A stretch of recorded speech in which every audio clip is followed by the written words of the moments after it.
In a mining colony prison, dozens of prisoners are forced to work every day while wearing a special gadget on their mouths that doesn't let them speak. When a machine known as the Crusher Pit breaks down, a guard calls prisoner Kai to fix it. In just a few minutes, Kai gets the machine working again. Suddenly the guards bring in a new prisoner and everyone is shocked to see Hatch, the general who lost a civil war against General Lang. A former rebel stands up when he sees his general and the guard immediately punches for it. The prisoner retaliates with a headbutt and another prisoner uses the chance to punch a guard as well, throwing him on the floor to beat him up with his chains. Sensing a riot coming, another guard activates the crushing pit, reversing it so that the chains around the prisoner's leg drag him toward it. The guy soon falls and is shredded to death in seconds. At that moment Hatch gives a signal to someone hidden and a guard is suddenly shot from afar.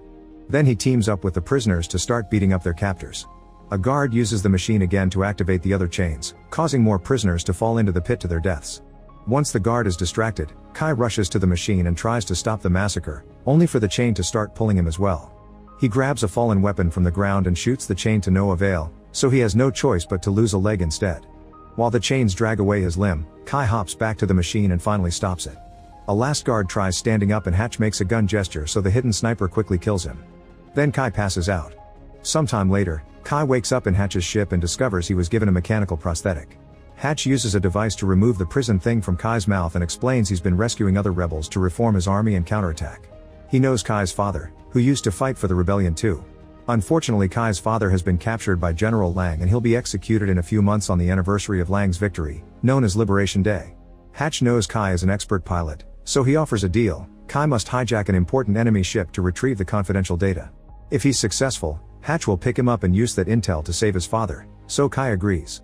Afterward Kai is put in suspended animation and smuggled into the enemy ship called the Arrowhead. In the middle of the trip, Kai wakes up early as planned and finds a computer to access the ship's records. On the radio, Hatch explains that all Kai has to do is plug in the device and the gauntlet will do all the work. As Kai downloads the information, a message pops up on the screen informing him that the system would be vulnerable if he continues. Kai tells Hatch, who assures him that it's only temporary and it'll be fine. A red light turns on but Kai keeps downloading until a computer announces the systems are offline and there's unstable electromagnetic activity outside. Once the download is done, Hatch confirms that there's an electromagnetic storm outside is making things unstable, so he asks Kai to send him the files. Kai starts the transfer, but suddenly the ship shakes and gets damaged because of its current vulnerability. The interference makes the transfer fail and Kai loses contact with Hatch while the ship ejects all the escape pods with the sleeping crew. Kai rushes to the ship's shuttle right before it's expelled too and passes out when it crashes on the nearest planet. When Kai wakes up, he tries to contact Hatch to no avail. He rushes out of the shuttle and sees the pods falling all over the planet, but suddenly he has trouble breathing and goes back inside.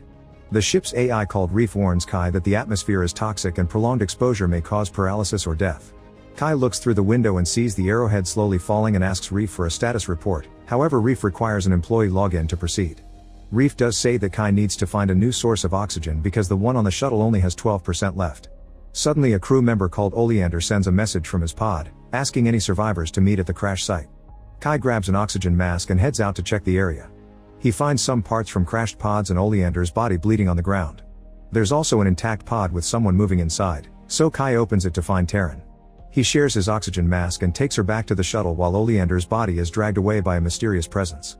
At the shuttle, Terran logs into the system and shows suspicion of Kai. Reef does a scan but can't find the Arrowhead wreckage, however Terran knows the escape pods will leave so they should find them before they get stuck. Kai follows her after failing again to send Hatch a message. While the duo wanders around, Terran explains they're actually on a moon and the planet is the big sphere they see on the sky. Eventually they find a research probe on the ground and Terran is impressed by how much the atmosphere has oxidized the metal. Moments later they find the crashed Arrowhead near a glowing obelisk, which Kai is sure wasn't there before. The duo discusses how to proceed since Kai points out he won't be allowed into the pods. Terran realizes he works for Hatch and mentions that the general was a cruel man who used to raid colonies before the war, killing thousands of people. However Kai says it's all propaganda and decides to go back to the shuttle.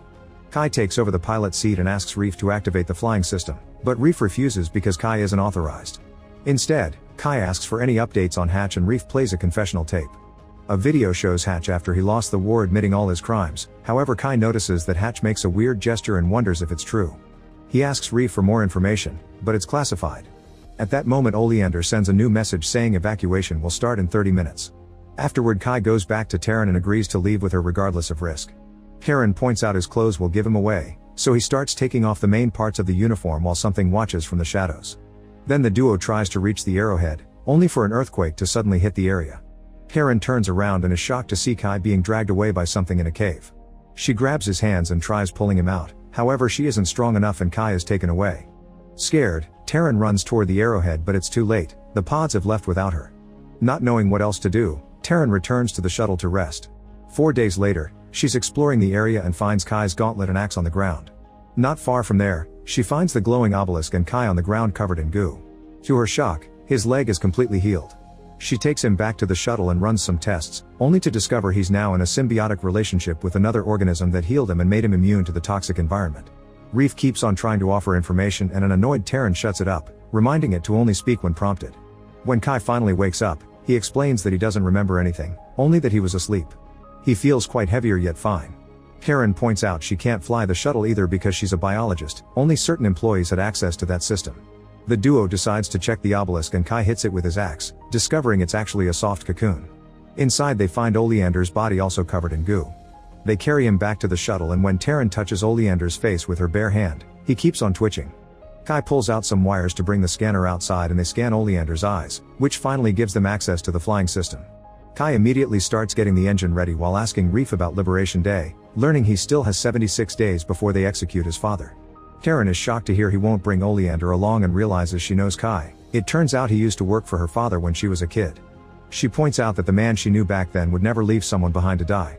Outside, Oleander finally awakens and throws up.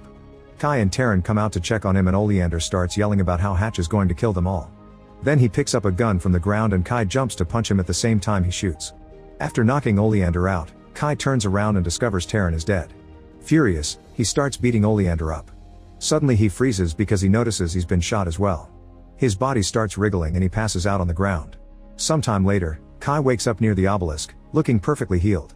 After seeing mysterious lights flying in the sky, he goes back to the shuttle area and is shocked to see Terran's and Oleander's skeletons.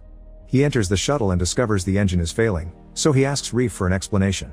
It turns out he's been missing for 34 days, during which the engine was left running and eventually burned out. There are 42 days left until Liberation Day. Reef also reveals that while Kai was gone, it detected Oleander's heartbeat in the area, meaning he's being revived just like Kai.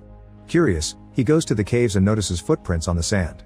When he reaches out, his hand glows like the obelisk so he decides to go back.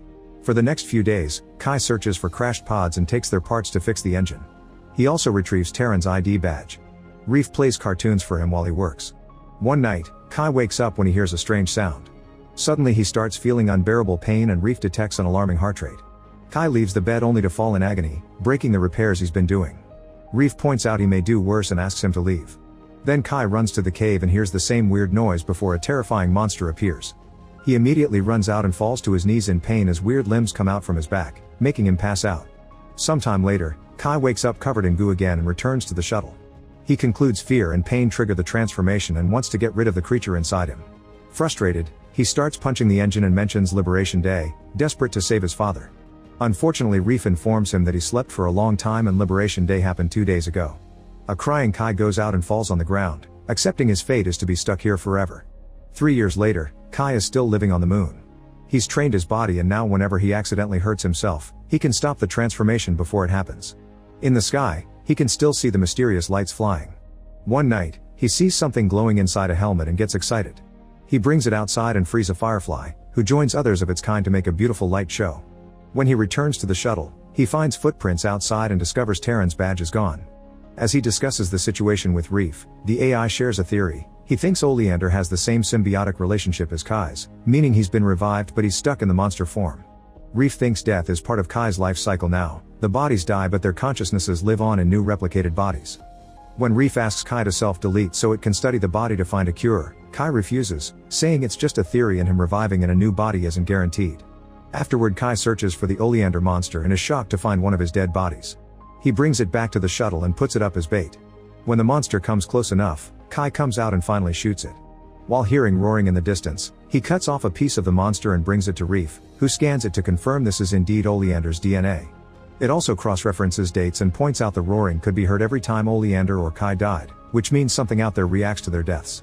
It sounded like a mother mourning her young and it probably activated the revival process. Kai doesn't understand much because he isn't a biologist, and hearing that word prompts Reef to mention Terran. When Kai authorizes the AI to share information, it plays a recording of the night of the shooting. It turns out Terran had been unconscious, not dead, and she escaped after Kai died. The skeleton Kai found later had been his own. Kai gets angry because Reef never mentioned that Terran was alive in 3 years, so Reef has to remind him he can only share information when prompted. Now Kai has a new purpose, finding Terran. He takes parts from the shuttle and builds a body for Reef so it can follow him around during the search. After lots of wandering, they make it to the caves and Reef tries scanning the tunnels. However, there's a strong electromagnetic interference that messes with its system. They decide to follow that weird signal and Kai starts smelling something weird. Since it's dark, he asks Reef for something bright and the AI plays a rather loud video. Kai has to run to disconnect the sound, but it's too late. The creature comes out of the shadows and attacks. As Kai dodges the attack, Reef gets tackled instead, and the monster goes after Kai next. It quickly bites his arm and Kai uses the chance to hit it with his axe, killing it. At that moment the same roar echoes in the cave. Kai follows a glow at the back and finds his original body next to Oleander's. After the initial shock, he covers Oleander's face and suffocates him out of mercy. This kills his beast as well. Now Kai should do the same to his body, but he can't. Instead he retrieves his prosthetic leg and goes back to searching for Terran with Reef. Eventually they find the spot where Reef last sensed Terran's heartbeat and Kai can tell something launched on that ground, which means she managed to escape. At that moment Reef's screen starts failing again and Kai realizes his prosthetic leg is causing it.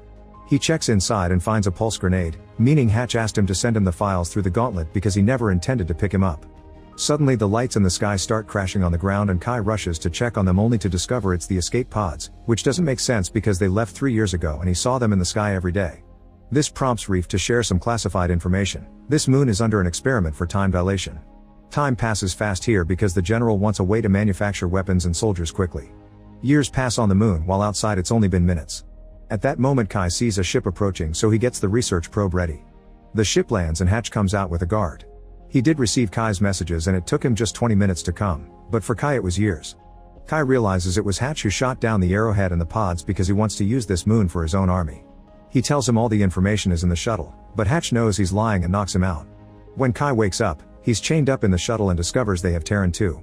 When Hatch threatens to kill her, Kai tells him he hid all the intel inside the research probe. Then Hatch goes looking for the probe and once he finds what he wants, he activates the grenade in Kai's leg. However, Kai expected this and put the grenade inside the probe, which now explodes.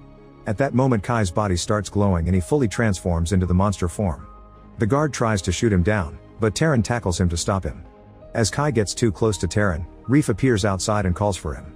The creature bursts out covered in blood and destroys Reef at the same time Terran comes out, meaning the blood belongs to the guard. With sweet words, Terran reaches out to the creature and tells him he can control it. The beast steps back and soon Kai returns to his human form. He returns to Terran and together they grieve for Reef. Suddenly a heavily wounded Hatch appears and starts shooting at Kai before stabbing him. Kai uses his monster strength to grab Hatch by the neck and allows a creature limb to come out to kill him. Afterward the duo manages to reactivate Reef and they escape in Hatch's ship. Meanwhile near Hatch's body, a roar can be heard. Make sure to subscribe and turn on notifications so you can watch more videos like this. Thanks for watching.